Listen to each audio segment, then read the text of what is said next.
Peace and blessings, brothers and sisters. I pray all is well with you and that Yah is blessing your life. I am back to read a scripture, and today it is the book of ZechariYah or ZechariYah chapter 14. Praise Yah. See, a day shall come for Yah, and your spoils shall be divided in your midst. And I shall gather all the nations to battle against Jerusalem. And the city shall be taken, the houses plundered, and the women ravished.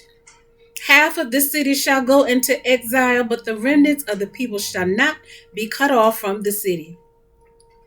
And Yah shall go forth, and he shall fight against those nations, and as he fights in the day of battle. And in that day his feet shall stand on the Mount of Olives, which faces Jerusalem on the east. And the Mount of Olives shall be split in two, from east to west, a very great valley. And half of the mountain shall move toward the north, and half of it toward the south. And you shall flee to the valley of my mountain, for the valley of the mountains reaches to Atsal. And you shall flee as you fled from the earthquake in the days of Uzziah, king of Yehudah.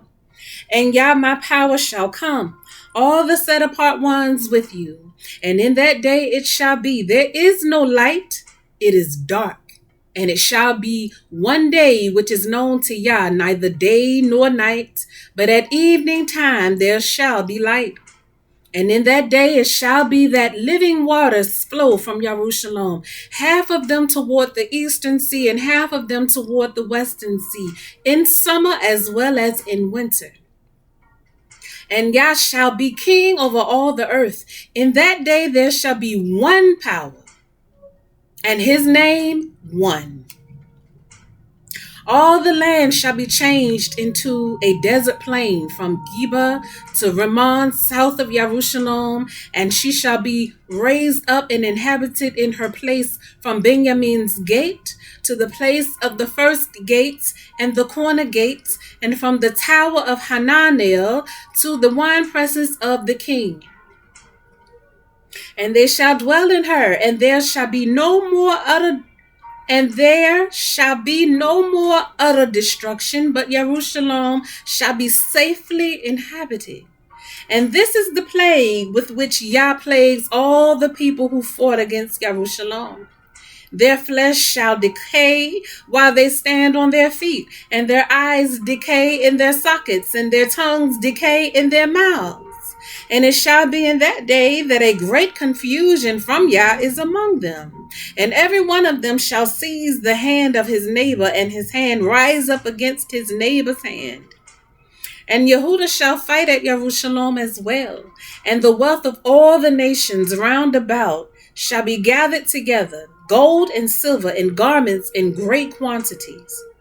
So also is the plague on the horse and the mule, on the camel and the donkey, and on all the cattle that are in those camps, as this plague. And it shall be that all who are left from all the nations which come up against Jerusalem shall go up from year to year to bow themselves to the King Yah of hosts, and to celebrate the festival of Sukkot. And it shall be that if any one of the clans of the earth does not come up to Jerusalem to bow himself to the King Yah of hosts, on them there is to be no rain. And if the clan of Mizraim does not come up and enter in, then there is no rain. On them is the plague with which Yah plagues the nations who do not come up to celebrate the festival of Sukkot. This is the punishment of Mizraim and the punishment of all the nations that do not come up to celebrate the festival of Sukkot.